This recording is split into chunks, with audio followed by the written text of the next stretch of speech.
Diving into Cookie Run Kingdom as a new player in 2023 is actually very overwhelming, and in today's video I'm going to be breaking down the ultimate beginner's guide to get you guys started on the right track. For this video we're going to be breaking it up in 3 different sections. The first one is going to be focused on progression and what you guys should specifically be focusing in on as a new player. The second section is going to be the kingdom management aspect, so talking about what is very important for managing your kingdom and also keeping up with your progression. And then the third and final one is going to be the 3 main resources that you should be looking out for and looking to spend efficiently and not waste.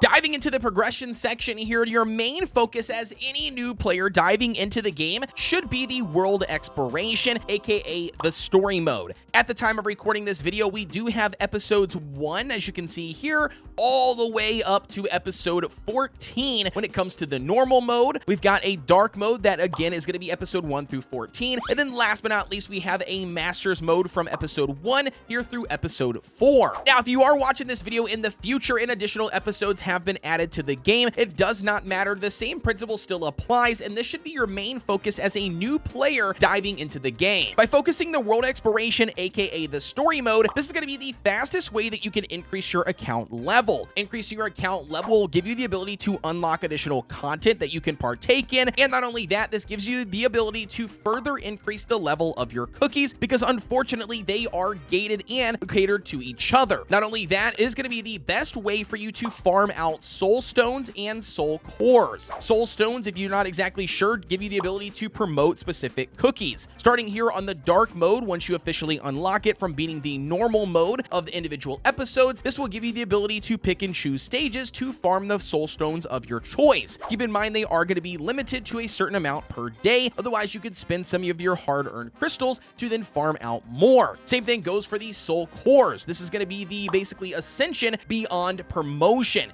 You can promote a cookie up to 5 stars, and then you can start ascending them utilizing these soul cores. These soul cores can be farmed only through the masters mode currently at the state of the game, and you can only do episodes 1 through 4. In the future, they will be adding additional episodes for you to farm. And in addition, the world exploration offers one of the best ways to also farm out skill powders. The skill powders are going to be equally as important as leveling up a cookie's level. Once you increase a cookie's level, you also need to invest and increase their skill level in order to make sure that they are doing optimal damage. Well, as you can see here, through various stages in the world exploration, you will have the ability to pick and choose whatever stage that offers whatever skill powder you are looking to farm. And then last but not least, for the world exploration section, this is going to be the best way to farm out epic toppings in the game, starting off at episode 6. As you can see here, we can start getting these pink, or what you would call epic toppings. Now, it's important to mention that episode 6 is not the most optimal way to farm out epic toppings in the game. That's actually going to fall on episode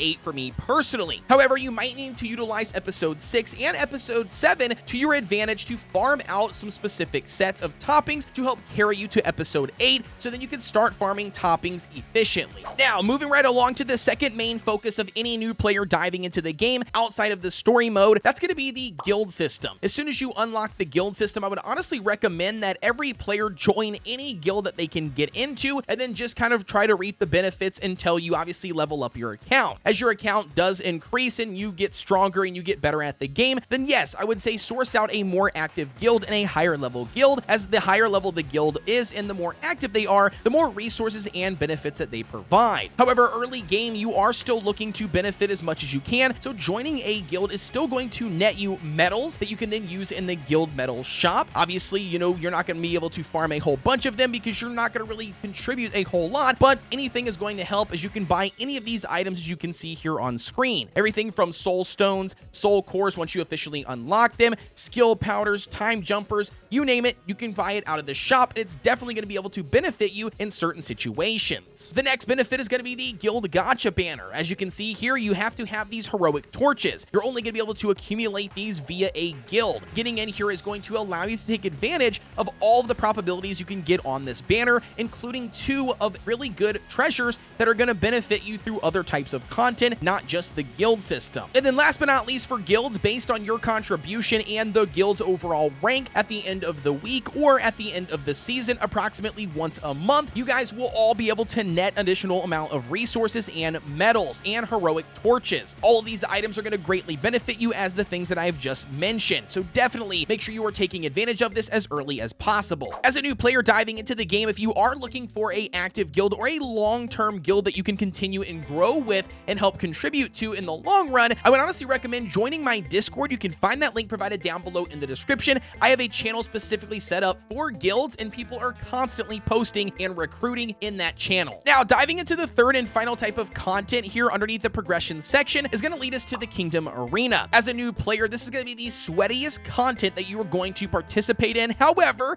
it is actually the most rewarding. This does have a seasonal feature, very similar to like the guild battle system, where as you can see this timer here on screen, when it does count down, then it will be resetting, and then based on whatever your rank that you land on when that timer hits 0 and it resets, you'll be netting yourself a handsome amount of crystals, and as you guys know, that is one of the premium currencies in the game. However, keep in mind you're a new player or an early game player, and with that, you're not really going to be able to rank super high in the arena, at least not starting off. You're not really aiming to hit those top tiers. Instead, your main focus is just to grind as many tiers as you possibly can and utilize the mechanics to your advantage, because at the end of the reset, any tiers are better than none, as you will net some resources, including those premium crystals. So now when it comes to the Kingdom Arena as a new player, there's a couple of tips that I can offer. One, utilize the free refresh tool to your advantage. This will basically refresh the board and give you a new set of opponents. I would honestly make sure that you are picking and choosing your opponents wisely. If you think that you absolutely cannot beat them, there's not really any reason to then battle them. Instead, use the free refresh tool. If you already have done so, then just wait out the timer and use it again to then once again get opponents that you know you can beat. And then the second tip is going to be the defense tab. If you click on this, it'll actually show you the people who have beat you and the ones that you can revenge.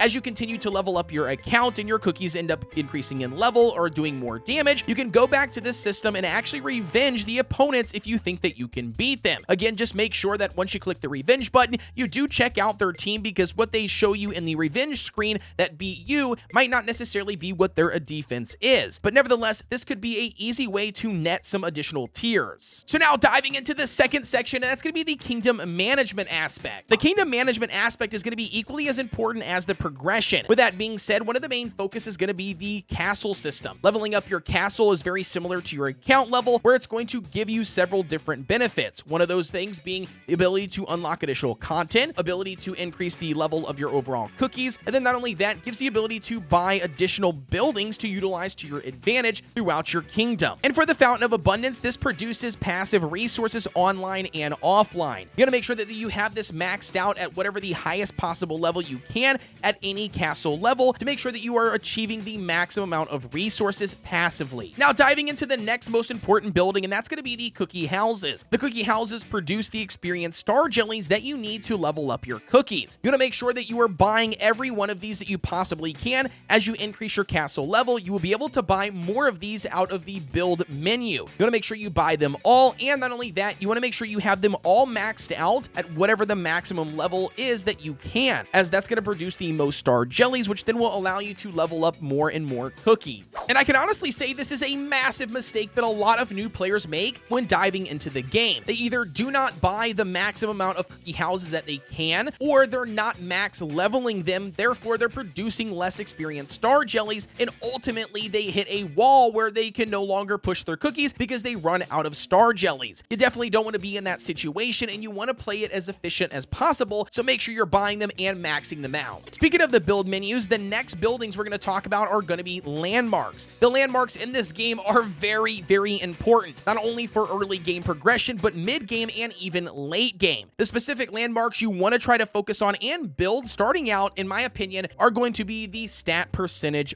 bonuses. Things like the Lion Jelly statue, the Dark Lord's Tower, and then obviously the Haunted Mansion. All of these items are going to provide a stat bonus increase for a specific stat, and these three are going to be the main focus. I would then buy the remaining stat percentage ones afterwards and then start moving into some of the more niche ones. Nevertheless, having all of these in the long run is going to benefit you greatly. Now, keep in mind that some of these landmarks will cost you just gold. Obviously, if you have the gold, buy them. However, though, there's a large chunk of them in the best landmarks do actually cost crystals. So, do I think it's worth it? Absolutely. Even as a new player diving into the game, this should be one of your main focuses when it comes to the kingdom management side of things, long before you invest all of your crystals into summons. Let's take a look at the land expansion efficiency. You can see on any land expansions, you have a green circle with a plus icon. If you click on that, it gives you the ability to spend resources to then clear that chunk of land. Obviously, that gives you the ability to place items there, whether it's going to be decorations or other production buildings. Either way, I highly recommend that you do not just spam these and clear as much as you can. Instead, you actually want to be efficient and clear the items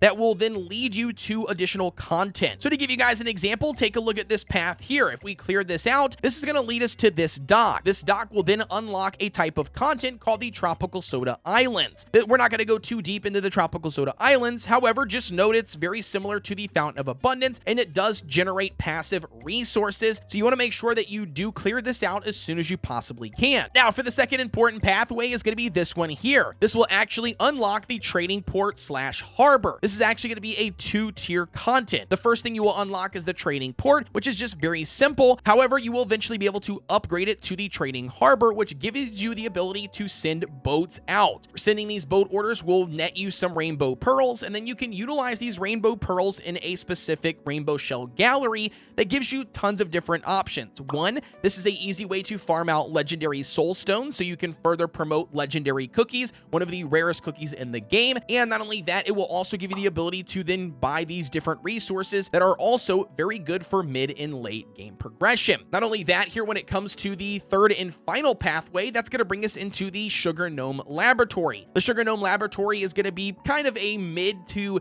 late game, system. However, a very, very important one where you are going to be unlocking different technologies that can boost anything and everything from kingdom management aspects to even stat bonuses, just like with landmarks. Again, when it comes to the top tiers in arena and late game progression, these stat bonuses actually make a massive difference whether you're going to lose a battle or lose a PvP match versus win one. So definitely do not want to skimp out on doing this. And this is going to be another one of those mistakes I see a lot of new players that dive into Cookie Run Kingdom make. For whatever reason, they unlock the Sugar Gnome Laboratory and then they just simply neglect it, or they do a couple research technologies and then they just stop for whatever reason. Either way, you don't want to make this mistake. You want to be researching something all the time. As you progress and upgrade the Sugar Gnome Laboratory to then unlock the better stat percentages, things take a lot longer and require a lot more resources. So you definitely want to make sure you are taking advantage of them as early as possible so that you can get a head start when it comes to mid and even late game progression. Now, taking a look at buying extra slots in production buildings. Obviously, you're going to be buying a bunch of production buildings and upgrading them as time goes on and you progress further in the game. However, a lot of players actually forget about the production slots that you have available by default. If you open up one of the buildings on your kingdom, you will see in the top left-hand side how many slots you have available and how many slots you can actually have. If you scroll to the bottom, you can see that for a certain amount of crystals, you can unlock additional production queue slots. And I honestly recommend that every player do this. Obviously, over time, not all in one sitting. By all means, don't get in here and burn all of your crystals at once. However, though, as time goes on, I would definitely be increasing your queue slots for all of your production buildings. This is going to allow you to produce more goods in a timely window, especially if you are a player that isn't active all day long. You can definitely queue up more slots so then you have more resources when you do dive in. Not only that, this is going to help you be more prepared when events roll around, and or if you do need additional resources for things like your technologies,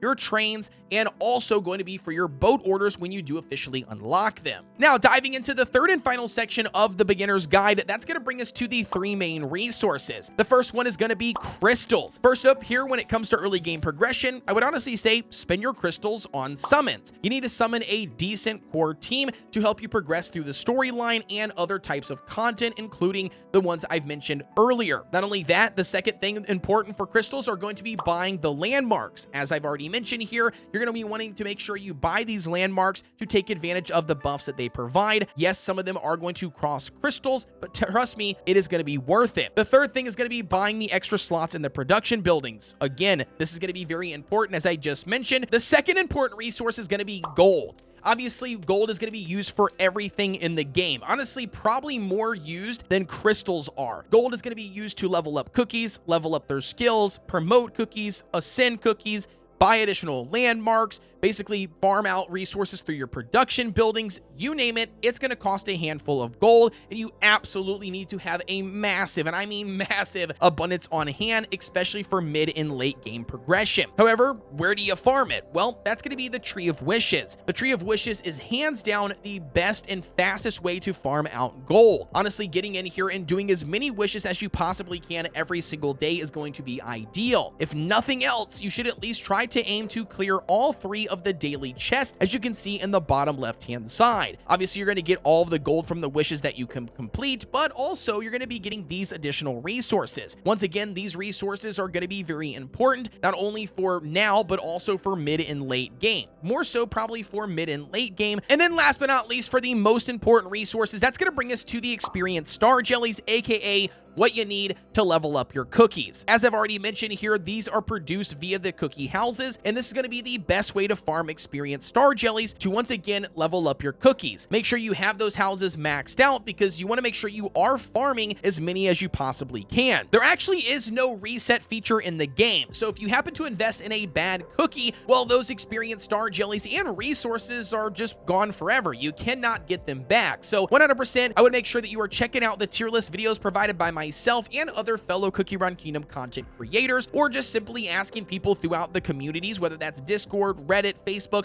whatever one you use, to make sure that you are investing in the proper cookies and not wasting them. Hopefully this video helps you guys out. As I mentioned here, this is going to be the ultimate beginner's guide for 2023 from everything that I have learned from my experience. You guys let me know what your thoughts are down below. As always, don't forget to like, comment, and subscribe here on the channel for everything Cookie Run Kingdom related. And not only that, if you need additional help or you're looking for a cool place to hang out and discuss Cookie Run Kingdom, I've got a Discord. You can find that link provided down below. We would love to have you. With that being said though, guys, as always, I'll see you on the next one.